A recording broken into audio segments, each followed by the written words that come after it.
नमस्कार, मैं कमलेश कबीर आपका एक बार फिर स्वागत करता हूं इस नए एपिसोड में। आज के इस एपिसोड में हम बात करेंगे बिहार की राजनीति की। राहुल गांधी की वोटर अधिकार यात्रा कल पटना के गांधी मैदान में उसका समापन हो गया, लेकिन उसके समापन में एक बार फिर जो है वो राहुल गांधी ने एक और बम फोड़ने की बात की और यह तक कह दिया कि इस बार जो बम है वो हाइड्रोजन बम होगा। अब जब राहुल गांधी ने यह कहा कि वो हाइड्रोजन बम होगा, तो उसी रैली में एक बम और फूटा और वो बम फूटा पप्पू नाम के व्यक्ति का। अब पप्पू नाम का व्यक्ति, क्योंकि जब हम पप्पू की बात करते हैं तो फिर दो नाम जहन में आ जाते हैं, तो कौन से पप्पू का क्या बम फूटा, हम उसका भी जो है वो पूरा विश्लेषण करेंगे, आकलन करेंगे और फिर हम बात करेंगे कि कांग्रेस पार्टी की स्थिति क्या है उन पत्रकारों की नजर से जो राहुल गांधी के दिन लिए दिन रात जो है वो वर्क करते हैं, मेहनत करते हैं। तो इन तीनों विषयों के ऊपर आज जो है वो हमारा वीडियो होगा। पहला हम बात करते हैं राहुल गांधी के उस बम की। तो इससे पहले राहुल गांधी ने एक बम फोड़ा था जिसको एटम बम नाम दिया था। अब वो एटम बम जो है वो फुस निकला। अब इसमें जो है, अगर आप ये कहोगे कि ये राहुल गांधी की गलती है, तो मुझे नहीं लगता।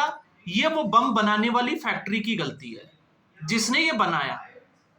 अब वो फैक्ट्री कैसी है, वो राहुल गांधी के आसपास लोग जो है वो उसको तैयार करने वाले हैं। अब मैं ये क्यों कह रहा हूं, क्योंकि अगर राहुल गांधी का एटम बम जो है वो फटा और कांग्रेस पार्टी को ये लग रहा है कि उसका फायदा हुआ, तो फिर राहुल गांधी इतने फ्रस्ट्रेशन में क्यों हैं, झल्ला क्यों रहे हैं? ये एक जो है वो सबसे बड़ा संकेत है। उनको तो खुश रहना चाहिए कि एक बड़ा नैरेटिव उनके हाथ लग गया, लेकिन फिर भी वो मीडिया को कोसते हुए नजर आ रहे हैं और साथ में तू तड़ाक की भाषा पर आ रहे हैं। तो इसका मतलब उनको अंदर से पता है कि उन्होंने जो किया वो बैकफायर कर गया है। कारण नंबर एक, उन्होंने महादेवपुरा की जो सीट ली, उनको था महाराष्ट्र की सीट को लेना चाहिए। कर्नाटका की सीट इसलिए नहीं लेनी चाहिए थी क्योंकि कर्नाटका में कांग्रेस पार्टी की सरकार है और जितने भी सरकारी कर्मचारी जो काम करते हैं ये राज्य सरकार का काम होता है। तो महादेवपुरा की सीट उठाई उन्होंने और उस सीट पर जिस तरीके से आदित्य सिंह को उछाला गया और फिर मीडिया ने उसको लपका। आदित्य सिंह से जो है वो आपको पता ही है, उनकी बाइट जो है वो मीडिया चैनल पे चली, उल्टा कांग्रेस पार्टी के ऊपर आरोप लगा दिया। तो आदित्य सिंह ने एक सीरीज के साथ बताया कि कैसे कैसे उन्होंने जहां जहां जॉब मिला वहां वहां उन्होंने वोटर आईडी बनाया और आखिर में वो लखनऊ आ गए। दूसरा कारण, जब हम महाराष्ट्र की बात करते हैं तो इसके पीछे जिस व्यक्ति ने केरोसिन डालने का काम किया, संजय कुमार, सीएसडीएस के डिप्टी डायरेक्टर, उन्होंने इस बम के, आप कहिए कि राहुल गांधी को दे तो दिया लेकिन रिमोट अपने पास रख लिया और जैसे ही उसके फटने की बारी आई, उन्होंने रिमोट की जो बैटरी थी, सेल थे, उनको बाहर निकाल लिया, अपने ट्वीट को डिलीट कर लिया और हर मीडिया चैनल पर जाकर पूरे देश से माफी मांग ली। ये इसका दूसरा कारण। तीसरा, मिंटो देवी, रंजू देवी और उसके बाद में बिहार की धरती पर जिस तरीके से सुप्रिया सिन्नेत ने एक मकान पर 100 से भी ऊपर जो है वो वोटर्स होने का दावा किया और वहां पर भी मीडिया पहुंच गया और मीडिया ने बताया कि उस घर पे सिर्फ और सिर्फ जो है वो 10 लोगों का मतदाता सूची में नाम है, इससे ज्यादा नहीं है, जबकि कांग्रेस पार्टी दावा कर रही थी 200 के पास। तो आप मुझे बताइए, मीडिया पे गुस्सा नहीं आएगा तो होगा क्या? क्यों? क्योंकि सोशल मीडिया के जमाने में राहुल गांधी कुछ बोलते हैं और 10 मिनट में मीडिया कर्मी जो है कैमरा ले जाके उस व्यक्ति को टीवी के ऊपर ले आते हैं और राहुल गांधी की पोल पट्टी खोल देते हैं। तो ये वाला बम चैप्टर खत्म। अब हम आते हैं इससे आगे की चर्चा, क्योंकि इस पे बहुत चर्चा हो चुकी है। अब हम आते हैं दूसरा जो फटा, वो फटा पप्पू यादव के नाम का। अब पप्पू यादव की आप स्थिति देखिए, 9 जुलाई, मैं तारीख के साथ बता देता हूं आपको। कन्हैया कुमार और पप्पू यादव दोनों ने राहुल गांधी की गाड़ी पर चढ़ने की कोशिश की और उनको गिरा दिया गया, धक्का दे दिया गया। आप सोचकर देखिए, इस वक्त अगर आप कांग्रेस पार्टी में बिहार में अगर आप देखोगे तो दो ही नाम चल रहे हैं। हालांकि पूर्णिया से निर्दलीय उम्मीदवार है पप्पू यादव, लेकिन पप्पू यादव और कन्हैया कुमार कांग्रेस पार्टी की तरफ से, ये जो है वो मैं नहीं बता रहा, क्योंकि पप्पू यादव का अपना एक जनाधार है पूर्णिया में। और आपने देखा टिकट नहीं मिलने के बावजूद पूर्णिया से निर्दलीय चुनाव लड़ा और आरजेडी के व्यक्ति को चुनाव हराया। इसलिए पप्पू यादव का जनाधार है, दूसरे व्यक्ति का कोई जनाधार नहीं है। उसकी कोई जमीन जो है वो इस देश में तो बिल्कुल नहीं है, जिसको आप टुकड़े टुकड़े गैंग का सदस्य भी कह सकते हो। उसके नाम का पोस्टर कब फटेगा, क्योंकि वो ऑलरेडी फटा हुआ है। लेकिन पप्पू यादव की क्या मजबूरी है कि उससे सबक नहीं लेते हुए कल एक बार फिर जो है वो पप्पू यादव पहुंचे पटना की रैली में, और पटना की रैली में वो गिड़गिड़ाते रहे कार्यकर्ताओं से, कांग्रेस पार्टी के नेताओं से, लेकिन उनको मंच पर नहीं चढ़ने दिया। और वो फिर हार थक कर दर्शक दीर्घा में ही बैठ गए, और जब राहुल गांधी का भाषण चल रहा था तो वो उठकर चले गए। ये फटा दूसरा पप्पू यादव नाम का बम। अब इसमें आप एक चीज देखिए कि लगातार इतनी बेइज्जती के बाद पप्पू यादव की मजबूरी क्या है। ये जो है वो सबके जहन में एक सवाल उठता है। तो सबसे बड़ी मजबूरी है इनकी पत्नी रंजीत रंजन, जो कि कांग्रेस पार्टी से राज्यसभा की सांसद, और मेरे ख्याल से छत्तीसगढ़ जैसे राज्य की कोई चुनाव प्रभारी भी है। आई थिंक छत्तीसगढ़ की होगी, तो हो सकता है इस नाम में मेरे से कोई गलती हो, लेकिन मुझे लग रहा है शायद छत्तीसगढ़ की होगी, या फिर छत्तीसगढ़ के अगर सचिन पायलट है तो कोई दूसरे उसकी होगी। मैं एक बार इसको जो है वो जरूर देखूंगा। अब ऐसे में पप्पू यादव की ये जो है वो सबसे बड़ी मजबूरी है, और पप्पू यादव को लगता है कि उनकी राजनीति को अगर ग्राउंड मिल सकता है तो वो सिर्फ और सिर्फ एक ही पार्टी है, कांग्रेस पार्टी। इसके अलावा किसी दूसरी पार्टी में पप्पू यादव का कोई अस्तित्व नहीं है। और यही एक वजह है कि वो बार बार जो है वो अपने ये जो जहर है वो पीते जा रहे हैं।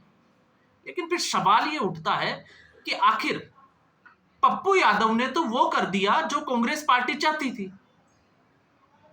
अब आप कहोगे कि कैसे, तो इससे पहले आपको पता होगा पूर्णिया से जब ये यात्रा निकल रही थी, रोहतास जगह का नाम, तो रोहतास में राहुल गांधी और तेजस्वी यादव के साथ मंच शेयर किया था। पप्पू यादव ने माइक भी लिया था और बड़े भावुक हो गए, और उस भावुकता में एक ऐसा शब्द जो है वो पप्पू यादव के नाम से निकल गया, जो मुझे लगता है कि कांग्रेस पार्टी उससे चिढ़ गई। उन्होंने बिहार में तेजस्वी यादव को जननायक बता दिया, बिहार का लीडर बता दिया, और यहीं जो है वो तेजस्वी यादव ने सबसे बड़ी गलती कर दी। क्योंकि इस वक्त जननायक कौन है? आप राहुल गांधी के सामने किसी दूसरे नेता का नाम कैसे ले सकते हैं? ये कांग्रेस पार्टी में अब जो है वो जिनको ये लगता है ना कि कांग्रेस पार्टी सब कुछ ठीक है, ऐसे है नहीं। गांधी परिवार ही कांग्रेस है, और इस वक्त राहुल गांधी खुद एक कांग्रेस है।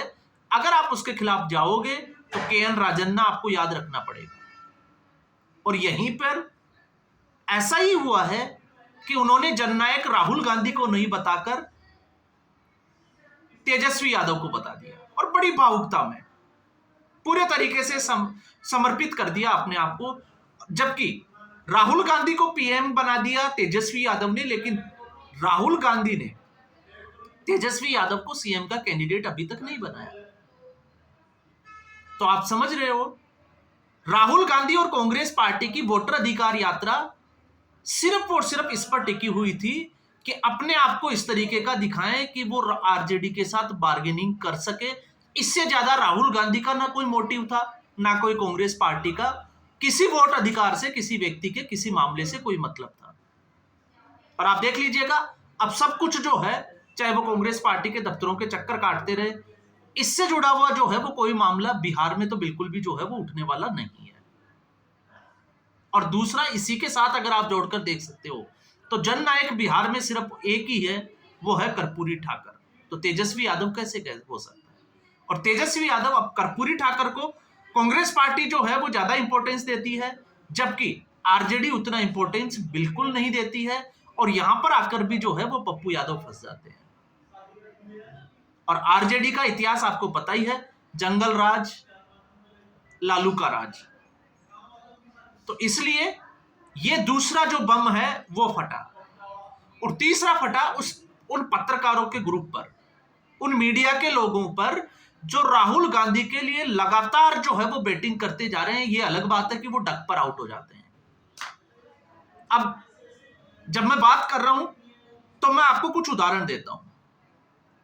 आरोप लगाया जाता है जो प्रो बीजेपी मीडिया वाले हैं उनके ऊपर कि वो हिंदू मुस्लिम करते हैं, लेकिन यही वो व्यक्ति था जब राजस्थान में चुनाव चल रहे थे विधानसभा के, तब मैंने इसको एक वीडियो भी बनाया था इसके ऊपर।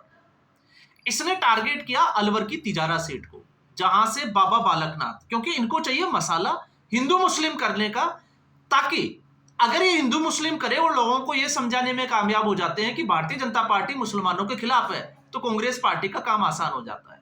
इसलिए मैंने कहा है कि ये कांग्रेस पार्टी के लिए बैटिंग करते हैं। और अलवर की तिजारा सीट मुस्लिम बाहुल्य क्षेत्र है। अजीत अंजुम वहां पहुंचा, बाबा बालकनाथ का वो एरिया है, और वहां पर लोगों के जबरदस्ती जो है वो गले में माइक ठूसा मुंह में, और मुंह के खाकर वहां से भागा, क्योंकि कुछ प्याज किसानों ने इसको भगा दिया। तो अब आप समझ सकते हैं ये वहीं जाता है जहां पर ऐसी स्थिति बनती है। फिर ये गया, आपको पता होगा, रायबरेली और अमेठी। तो राहुल गांधी अमेठी के बजाय रायबरेली चले गए, ये भी इसके साथ हुआ, और फिर लोगों ने सड़कों पर दौड़ा दौड़ा कर भगाया। आप इसके खुद के वीडियो उठाकर देखिए। तो इसकी मानसिकता अभी भी वही है। अभी ये बिहार में गया हुआ है, और बिहार में इसको लगता है कि राहुल गांधी की वोटर अधिकार यात्रा से पता नहीं क्या होने वाला है। क्यों? क्योंकि इनको सिर्फ और सिर्फ अपने पैसे से मतलब है, और इनको पैसा कहां से मिलता है ये आप समझ सकते हैं। अब मैं इसकी बात क्यों कह रहा हूं? इसकी बात मैं इसलिए कह रहा हूं क्योंकि ये भी पहुंचा था उस पटना की रैली में, लेकिन ये पहले पहुंच गया। जो मजदूर वहां पर पंडाल लगा रहे थे, और उनमें एक मजदूर थे ठाकुर सैनी। तो ठाकुर सैनी के गले में माइक लगाया जबरदस्ती, और उनसे पूछा कि ये वोटर अधिकार यात्रा जो है वो है क्या। तो उसने साफ तौर से कह दिया कि ये लोग कुछ भी बक रहे हैं, मतलब बकवास कर रहे हैं, ऐसा कुछ भी नहीं है। वो सिर्फ एक मजदूर था, मजदूरी करने के लिए वो वहां पर आया हुआ था। तो फिर ये यहीं पे नहीं रुका, इसने पूछा कि आप वोट किसको करोगे। तो एक मजे की बात आप देखिए कि बिहार में जहां तेजस्वी यादव, मैंने कहा था ना कि ये चुनाव जो है वो राहुल गांधी बनाम मोदी हो गया है, जबकि मोदी अभी पूरे तरीके से, या हम कहें कि एनडीए और बीजेपी चुनावी मैदान में नहीं उतरी है। तो उस व्यक्ति ने जो कहा, उस मजदूर ने वो कहा कि वो मोदी और नीतीश को वोट करेंगे, पहले उसने मोदी का नाम लिया। तो आप समझ सकते हैं कि मुकाबला जो है वो तेजस्वी यादव तो बहुत पीछे छूट गए हैं। तेजस्वी यादव ने राहुल गांधी के, कह सकते हैं कि चक्कर में आकर अपनी जो जमीन है उसको बिल्कुल खराब कर लिया, और इसका असर आप देखिएगा। अभी तो चुनाव आप आगे बढ़ने दीजिए क्या होता है। और ऐसे में उसने सीधा कह दिया कि ऐसा कुछ नहीं है कि किसी का वोट कट गया हो, और जिनके कट गए उनके नाम जोड़े भी जा रहे हैं। ये सिर्फ नेता लोग जो है वो बकवास कर रहे हैं, कांग्रेस पार्टी वाले और आरजेडी वाले। बस इतना कहना था कि माइक का जो स्विच है वो ऑफ होने वाला था। तो आप समझ सकते हैं जिन लोगों को लगता है कि हजारों की भीड़ थी, क्योंकि ये लोग जो है वो यही दिखाते हैं कि देखो राहुल गांधी में की रैली में हजारों की भीड़ नहीं, ये वो लोग थे जो बाहर के स्टेट से राहुल गांधी के लिए गए हुए थे। इससे ज्यादा आरजेडी के समर्थक थे, ये भी जो है वो बिल्कुल नहीं भूलना चाहिए। लेकिन राहुल गांधी का ये जो, अब आप ये समझोगे कि इसका कनेक्शन हाइड्रोजन बम की जरूरत क्यों है? एक ऐसा और सिगुफा आएगा, क्यों आएगा? क्योंकि अब तक की जो प्लानिंग है वो लग गया कि अब बिहार की धरती पर जो है वो बिल्कुल पूरे तरीके से फैल हो चुकी है। तो इसलिए मैंने इन तीनों लोगों की बात की है। तो आज के एपिसोड में बस इतना ही। उम्मीद करूंगा वीडियो एपिसोड आपको पसंद आया होगा। वीडियो को लाइक करें, शेयर करें, चैनल जरूर सब्सक्राइब करें। धन्यवाद।